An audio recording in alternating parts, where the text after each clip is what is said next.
today we're going to do broccoli rice casserole. And first thing I want to do is show y'all this little thing because I was recording on where y'all are today, and I had y'all sitting back here when I did sweet potato casserole. And a lot of you asked about this, and that's what this is. It's just a weather vane.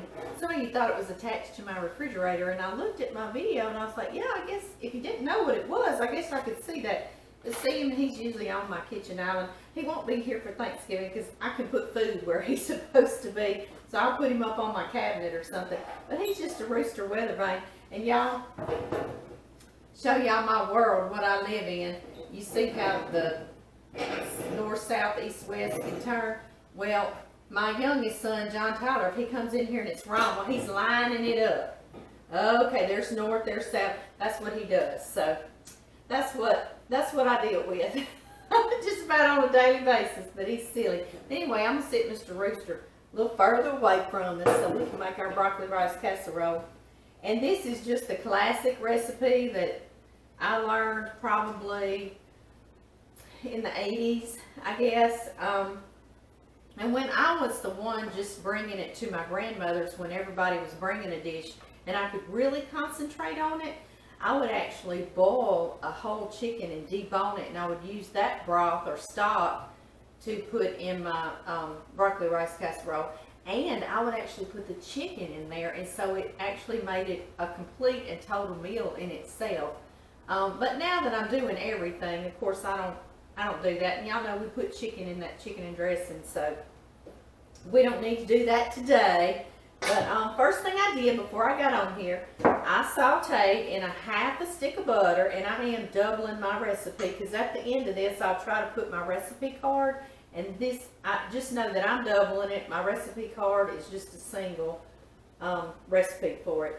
So I did a half a stick of butter, 4 tablespoons of butter I melted, and I sauteed 1 cup of chopped onion, and y'all know we reached right into this pre-chop that we'd already done earlier, and 1 cup of chopped celery that we'd already done earlier that was in the freezer. So that's real handy, just throwing these together when you need to. So like I say, I did that back earlier last month and the month before. If I was chopping onion, well, I went on and chopped a bunch of onion. If I was chopping celery, I went on and chopped a bunch of celery. But if not, I know you can buy chopped onion frozen, but I've never seen chopped celery just alone frozen. If I ever do, you better believe I'm going to be getting some.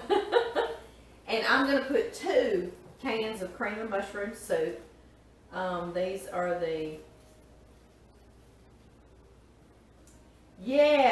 just your single regular size cans.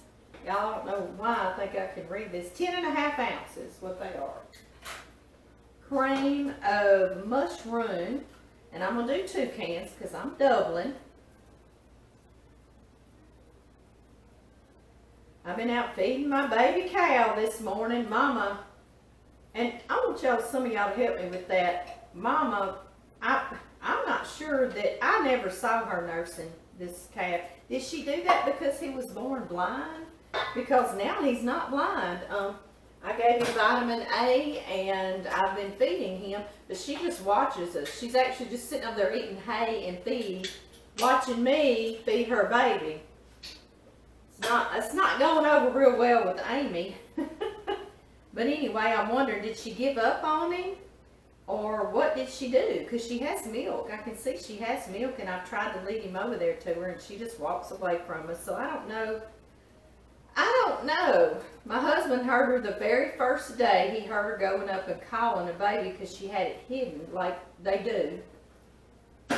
And then after that, once we saw him about a day later than that is when he looked poorly, and I could tell he was blind, and so we gave him that vitamin A shot. And so I don't know. So a lot of y'all I know grew up on farms, and so will a mama just let them go if they seem sickly or something, or do we need to get rid of her? Because I'm going to have to do this till the spring, like 4 months. So I'm like, really, all during the holidays, which I don't mind. But if she's going to do this to me again, I don't know. I told y'all, let's give her a second chance, but I don't know. All right, y'all, so we've got the 1 cup of celery and 1 cup of onions sauteed in a half a stick of butter. And I sauteed them like maybe 3 to 5 minutes, just to where they got soft in here, okay? That was it. And so now I put 2 cans of cream of mushroom soup. And I told y'all it was classic. Yes, I did. And we're going to do 2 jars of this cheese whiz. And you don't have to do that. You can actually use, let's see what my recipe calls for, an 8-ounce package of Velveeta. Or, if you want to go classic, this jar of Cheese Whiz, which is a 15-ounce jar of Cheese Whiz. So, whichever you want to do, but I like to stay classic. Some things just remind you of the younger days, you know, when your grandparents were alive and all the family was getting together like that, just younger days. And so I like to do the Cheese Whiz. It even smells classic. It smells classic, y'all. So I'm going to put 2 jars of this. And next, we are going to do some store-bought chicken broth. Like I say, I used to get real complicated with it, you know, or not complicated, but really homemade, and boil that whole chicken and debone it, put that chicken in here. But now that I do the chicken and dressing, I do everything, because at that time my grandmother made the dressing and she didn't put chicken in it. So anyway, but now we're just doing a quick classic recipe. I don't know, I better keep him just in case we need it. All right, guys, now I'm going to need, my original recipe is 1 cup of chicken broth, but so I got to put 2 cups, and this is a 2-cup measuring cup. Just in case y'all think I'm just putting 1 cup. I think somebody did one time, said, "Hey, you just put 1 cup." And I thought, oh, well, I didn't say that was a 2-cup measuring cup. It's a 2-cup measuring cup. I got a little bit left over. I'll put that in the refrigerator because it'll go in anything and everything. So I'll put that in here. And while I hadn't put my broccoli in yet, or my rice, I'm going to go on and stir this up. Stir it up. How I stir it up, I don't know. I was raised by my mama, and you would have guessed she was an English teacher, because she'd have said, "Stir it, not stir it up." So my mama always echoes in my head when I say something wrong like that. All right, y'all. This will let it get creamy without me putting the broccoli in it just yet. Y'all see how simple and easy this is? I know. And that salt is plenty, the soup is plenty salty, and that chicken broth is plenty salty, so I don't worry about adding salt, okay? It's something I am going to add. Y'all know I am. Let me grab it. We are going to put some smoked paprika up in this stuff. Yes, we are. Yeah. That'll be so good, won't it? Yeah, let's do it. Let's do it. Now I'm going to just shake a little bit. We'll put about a 1/2 or 3/4 of a teaspoon. Something like that. Not anything crazy. That'd be pretty sprinkled on top too, wouldn't it? Something you can do, if I make this at Christmas time, I'll put a jar of pimentos drained in here, and it does the little red specks, and that makes it festive, like Christmassy looking. Christmassy is a word, isn't it? I know, because I use it all the time. It's got to be a word, right? Okay, now, oh, this is so easy and so classic. Minute rice. Yes, 1 minute rice. Do I cook it first? No. No. Do I have to cook pre-cooked rice? I don't know, because this is what the recipe called for, and that's what I said. I'm getting it. That's the first time I ever bought this, was when I made this. I was like, wow, minute rice. But the recipe calls for 1 cup, so I'm putting 2 cups of minute rice in here. Raw, uncooked minute rice. 1 and 2. And I put a generous cup on that second one. Just cause. And then, y'all, normally if I'm making just a single recipe, I'll put in a package of frozen, and this is my recipe calls for 10-ounce package, but this is a 14-ounce package. It doesn't matter at all. But this is some frozen broccoli, and this is the stems and the florets, and that's what I'll do if I'm just doing a single recipe. So you'll have some of the stems and some of the florets, like that. But since I'm doing a double recipe, the second bag I got was just the florets, because they're real pretty, aren't they? They are. They're the prettiest thing. So I did that. It's looking good. I'm hoping y'all can see in this. I'm recording myself two different ways right now. I'm trying to please everybody. Some of my YouTubers watch me on the TV or full screen, or they turn their phone sideways and they want me to fill up the whole screen. And then some of my people, some of my friends, they want to watch me just straight up down vertically on their phone, and they want me to be close up, close and personal. So I'm trying to please everybody. Amy is a people pleaser, and I tell you what, I'll run myself ragged trying to please everybody. But oh well, oh well. Okay guys, y'all see it's quite soupy, but like I say, that rice is not cooked. Now, if you put regular rice, long cooking rice, I don't know how that'll work, okay? I used to do it before, and I would pre-cook my rice and put that in there, but this is just minute rice, uncooked, okay? Instant rice, yeah. All right, let's scoot that to the side. And we are going to get another one of these temptation pieces that Mary Beth gave me. And this is the 9 by 13. And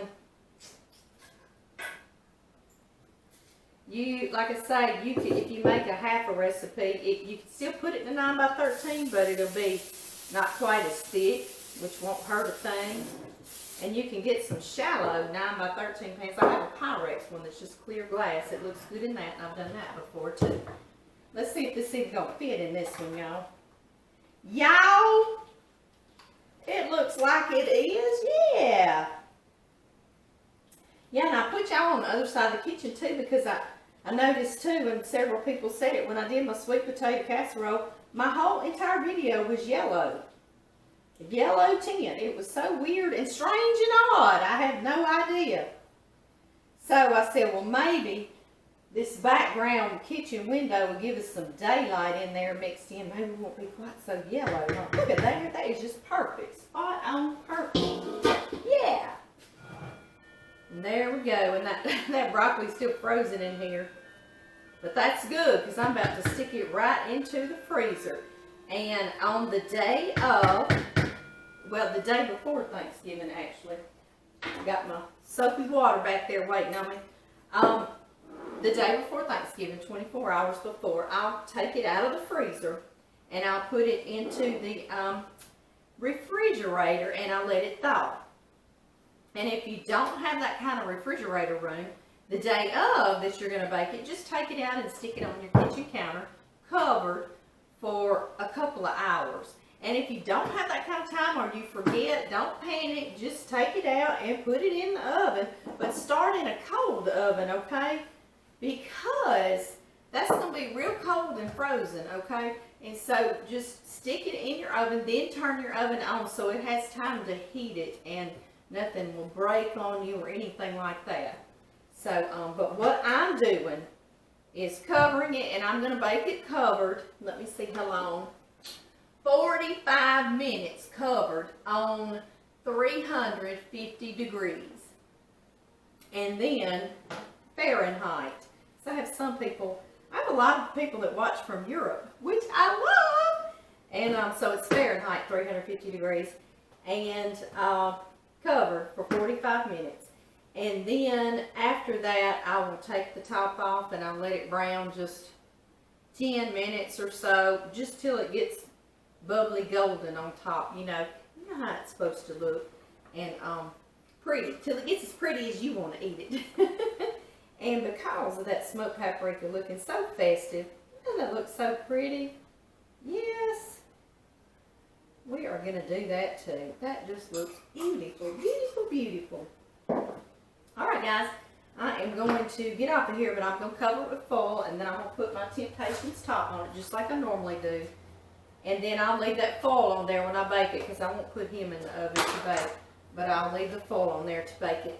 And it'll be another one of our delicious dishes for Thanksgiving. And we're working on it. We're knocking it down, aren't we? And I wanted to tell you too, some of my videos, because I may do my turkey a couple of days before so I can pre-make the gravy and then put it in a crock pot up here on this island.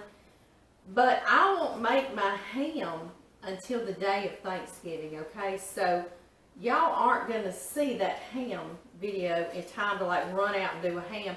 But ham is so good at Christmas time. And so, and this particular recipe is really good around Christmas.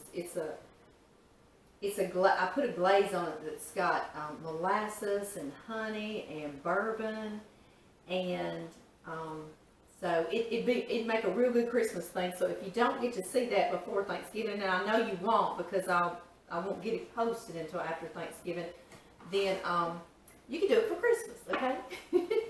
So I will see y'all later, and we're gonna make some more Thanksgiving recipes.